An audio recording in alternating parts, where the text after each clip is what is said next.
kulanti waxaan wanaagsan daawadayaal soo dhawaataan wararkii ugu dambeeyay Soomaalida ee caalamka iyo dhacdooyinkii degdega ahaa ee saacadihii ugu dambeysay dhacay qodobada aad qaybtan ku daawan doontaanna waxaa ka mid noqon doona 6 duulimaad oo nooca diyaaradda militariga ah oo Turkiga leedahay oo ay toos uga degeen Muqdisho iyo faahfaahin ka soo baxaya hub iyo saanad ciidan oo lagu daadgureynayo caasimadda Muqdisho xogaha iyo macluumaadka ku saabsan waxa ay dawladda federaalka Soomaaliya iyo Turkiga ay ka wada damacsan yihiin hubkan oo ay ku jiraan diyaarada nooca qumaatiga u kaca kuwa aan duuliyaha lahayn laga dejinayo magaalada Muqdisho ayaan idin soo gudbin doonaa waxa kale oo aan qaybtan ku eegi doonaa hadii ay buuno uu idmo guddiga isku dhafka ah ee golaha mustaqbalka Soomaaliya waxa ay diyaarinayaan nooc cusub oo qorshe doorasho ah oo lid ku ah doorashada uu imikan gardaadinayo madaxweyne Xasan Sheekh Maxamuud ee qof iyo codka ah waxa laga filanayo muddadii loo qabtay madaxweyne Xasan Sheekh Maxamuud oo maalmo kooban ay ka harsan tahay kadib shirkii ku soo ilaaday magaalada Kismaayo xarunta ku meel gaar ku ah maamulka Jubbaland xogo iyo macluumaad ku saabsan talaabooyin waaweyn oo villa Soomaaliya iyo madaxtooyada Garowe ee Puntland laga karkarinayo Sacuudigana waxa uu martigelinayaa shir muhiim u ah dawladda federaalka ah ee Soomaaliya soo dhawaada saaxiibayaal meel kasta oo dunida ka joogtaan haddii aad nagu cusubtiin ku soo biira barta YouTube channelka aad naga daawanaysaan si aad uga mid noqotaan saaxiibada ku xiran channelkeena halkan ka hela warar warbixino muuqaalo aan hadiye jeer halkan aynu ku soo baahino oo subscribe saarta qaybta gambaleelka ana furta si ay kugu soo dhacaan markasta oo aan muuqaal halkan aynu soo gelin hagaagkan ku bilaabo 6 duulimaad oo ay sameysay diyaaradda magaceeda la yiraahdo E400M oo laga leeyahay dalka Turkiga ayaa toos saanad military waxa ay kaga dejisay magaalada Muqdisho ee caasimadda Soomaaliya xogaha iyo macluumaadka soo baxay waxay sheegayaan in ay diyaaraddan muddooyinkii ugu dambeysay ay isaga dabalaabanayeen garoonka diyaaradaha Aadan Cabdulle Cismaan Aadan Cadde hubka noociisa fudud iyo midka culus ayaana laga dejinay waxaana ku jira diyaaradda nooca qumaatiga oo kaca iyo kuwa aan duuliyaha lahayn ee ay soo saarto dawladda Turkiga dhammaan xogaha waxay tilmaamayaan in hubkan ay dawladda Turkiga ugu talagashay dawladda federaalka ah ee Soomaaliya in ay ku difaacdo qarannimadeeda iyo si lamid ah in loo isticmaalo howlgalka ka dhanka kooxda al-shabaab waxa ay ku soo aaday xilli xasaasi ah oo dawladda federaalka Soomaaliya ay ku furan yihiin laba aag dagaal oo midka koobaad ah talaabadii ay Israa'iil ku aqoonsatay Somaliland iyo halka midka labaad uu yahay abaabulkii ugu dambeeyay uu amray madaxweyne Xasan Sheekh Maxamuud ee ka dhanka ah howlgalka la xiriira kooxda al-shabaab oo toos laga bilaabayo 3 gobol oo ka tirsan dalka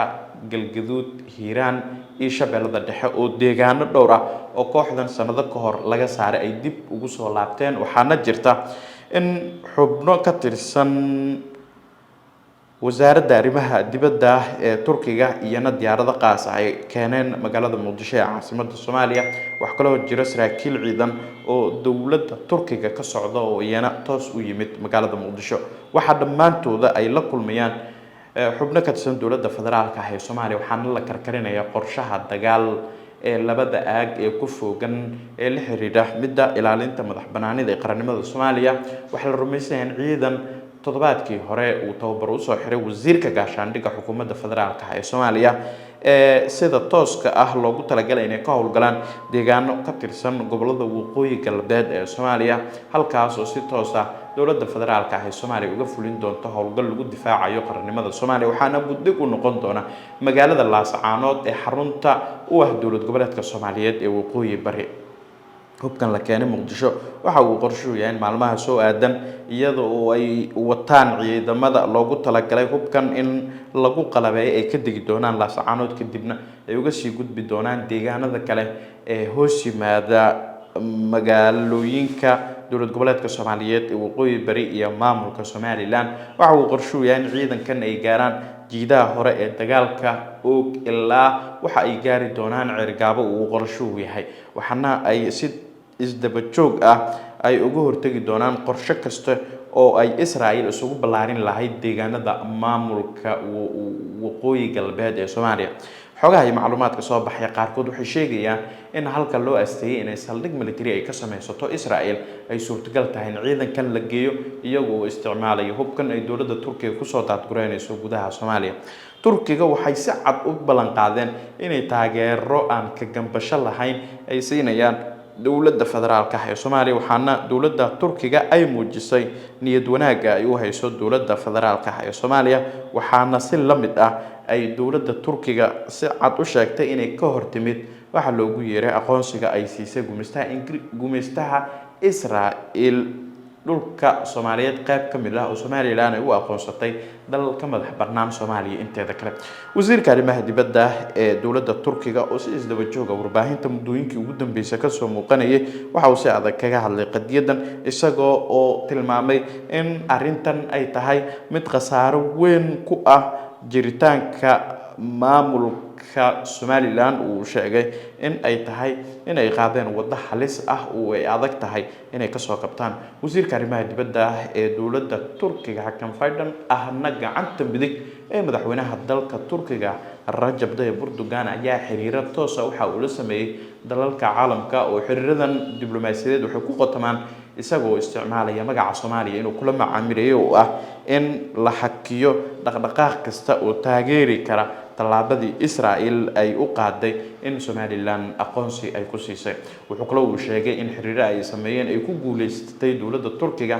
inay sooristaa ku sameyso dowlado qaar ah oo dhaqaale lagu siiyay inay aqoonsadaan Somaliland Hakan Fidan mar uu ka hadlayay waxa uu sheegay in tani ay tahay khasaaro weyn oo iyo fadeexad ay wajahayaan reer Somaliland isla markaana ay iska ilaaliyaan wax kasta oo kala dhantaali kara midnimada dadka muslimiinta ah waxaan u arkaa aqoonsiga Israel ee Somaliland inuu yahay musiibo weyn oo ku dhici karta Somaliland maxaa noqon kara musiibo ka weyn tan ku timid bulshada muslim ah ama hay'ad siyaasadeed oo muslim ah qofna ma aqoonsana Israel ayaana aqoonsatay ayuu yiri wasiirka arrimaha dibadda dowladda turkiga sidoo kale waxa uu tilmaamay in madaxda Somaliland ay u adeegayaan ujeedooyin xunxun iyo danaha Israel ee gobolka Geeska Afrika sida uu hadalka u dhigay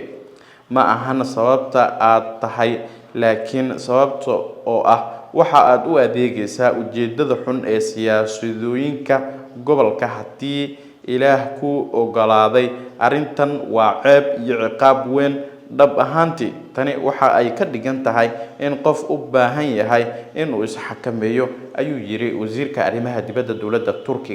turkiga ayaa hore u cadeeyay mowqifkiisa adag ee ilaalinta madax banaanida Soomaaliya waxaana dowladda turkiga digniinta isdaba jooga ah ay siinayaan maamulka Somaliland uu yahay in ay gabi ahaanba ka fogaadaan wax kasta oo kala dhantaali kara midnimada Soomaaliya turkiga waxa uu bilaabi doonaa dhawaan hawlgallo cirka iyo dhulka isugu jira oo ay gabi ahaanba kaga hortagayaan tallaabooyinka military ee xadgudubka ah ee Israel ay la damacsan tahay deegaanada gobolada waqooyi ee Soomaaliya isla markaana ay kaga hortagayso waxa xoguhu ay tilmaamayaan in maraakiib nooca dagaalka ah ee turkiga ka soo dhaqaaqay ay ku soo wajahan yihiin maalmaha soo aadan xeebaha Laasqori ilaa waxa ay gaari doonaan deegaano kale oo ka tirsan Saylac halkaas oo ay gabi ahaanba gaafuri ka bilaabi doonaan tallaabo kasta oo halis gelin karta amniga qaranka ayay dowladda turkiga ballan qaaday inay ka hortagi doonto isla markaana ay gabi ahaanba cagta mari doonto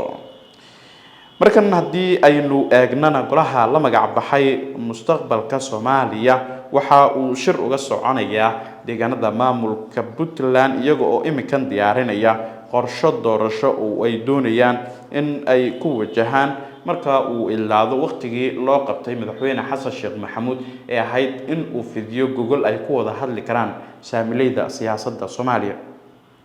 sidaan xogta ku helnay shirka guddiga farsamada ah ee isku dhafka ah iyo xoghaynta ee golaha mustaqbalka Soomaaliya oo ay ku mideysan yihiin Puntland Jubbaland madaxda madasha samata bixinta ee uu hogaamiyo madaxweynihii dowladda ku meel gaarka ahayd ee Jamhuuriyadda Federaalka Soomaaliya Sheekh Shariif Sheekh Axmed ayaa waxa uu shirkooda furmay 5tii bishan waxaana magaalada Garowe uu shirkan ka furmay la go'aamiyay in loo wiciyo dhinaca magaalada Boosaaso ee xarunta ganacsiga ah maamulka Puntland. Shirkan oo ay hor yaalaan ajendayaal dhowr ah ayaa sidoo kale waxaynu ogaanay in guddiyadan ay isku raaceen nidaam cusub oo lagu sheegay in dalka looga saari karo sida xuquuq ay tilmaami karaan hubanti la'aan siyaasadeed iyo firaaq dastuuri ah oo ku dhaca hay'adaha dawladda federaalka ah ee Soomaaliya. Sidoo kale waxa ay golahan la tilmaamay inay diyaariyeen nidaam doorasho oo gaar ah oo haddii la heli waayo shir wada tashi guud oo tan iyo bisha 20keeda uu qorshe u yahay in ka hor uu shirkaasi uu qabsoomo sida go'aankii hore uga soo baxay shirkii lagu soo ileeyay magaalada Kismaayo xarunta ku meel gaar ku ah maamulka Jubbaland. waxa ay tilmaamayaan in maalmaha soo socda uu madaxweyne Xasan Sheekh Maxamuud uu toos u fidin doono gogashan oo la dhigi doono sida xogtu ay tilmaamayso magaalada Muqdisho ee caasimadda Soomaaliya, waxaana imaan doona dhammaan madaxda dowlad goboleedyada oo Puntland iyo Jubbaland ugu horeeyaan oo waa sanadii ugu dambeysay ka caganaa imaanshaha magaalada Muqdisho damaanad sax ah oo madaxweyne Xasan Sheekh Maxamuud uu siiyay ayayna ku imaan doonaan Muqdisho. waxaana qorshaha ka shaqeynaya Sheekh Shariif Sheekh Axmed hogaamiyaha madasha samata bixinta oo uu toddobaadkii hore madaxweyne Xasan Sheekh Maxamuud sikadiisa hoygiisa ugu tagay arrintanna uu u ballan qaaday. si kastaba haatee in qorshe doorasho ay diyaariyaan xubnaha siyaasiyiinta mucaaradka waxay soo dedejin kartaa in madaxweyne Xasan Sheekh Maxamuud uu ka soo daadego heerka uu ka taagan yahay aragtidiisa la xiriirta hirgelinta doorasho qof iyo cod ah. markan haddii aynu eegnana Sacuudi Carabi waxa uu martigelin doonaa maalmaha soo aadan shir muhiim u ah dowladda federaalka ah ee Soomaaliya sida macluumaadka soo baxaya ay sheegayaan. magaalada Jeddah ee dalka Sacuudiga waxaa si rasmi ah uga furmay shir degdeg ah oo isugu yimaanayaan wasiirada arrimaha dibadda iyo ururada iskaashiga caalamiga ah ee magacooda loo soo gaabiyo OIC. shirkan waxaa looga hadlayaa xaaladda Soomaaliya gaar ahaan faragelinta Talaabiib iyo aqoonsiga Somaliland. wasiirka arrimaha dibadda ee Soomaaliya Cabdisalaan Cali Dhaay oo shirkan ka qayb galaya ayaa waxa uu u gudbin doonaa mowqifka Soomaaliya ee qatarta wadajirka iyo sida ay dalalka islaamka arrintan ay u wajihi karaan xaaladan cakiran, waxaana uu kaga mahadcelinayaa garab istaaga ay dowladda federaalka ah ee Soomaaliya u muujiyeen. wasiirada OIC ayaa la filayaa inay soo saaraan bayaan adag oo Israa'iil looga dalbanayo inay si degdeg ah uga laabato aqoonsiga Somaliland isla markaana ay dhowrto shuruucda heerka caalami ah ee u yaala qaramada midoobay iyo midowga Afrika oo ay cadaadis xooggan oo dhinaca diblomaasiyadda ay ku saari doonaan. waad ku mahadsantihiin ilaa dhamaadka muuqaalkan haddii aad ila soo gaarteen waan idinkaga mahadcelinayaa khiyaaray. nabadgelyo.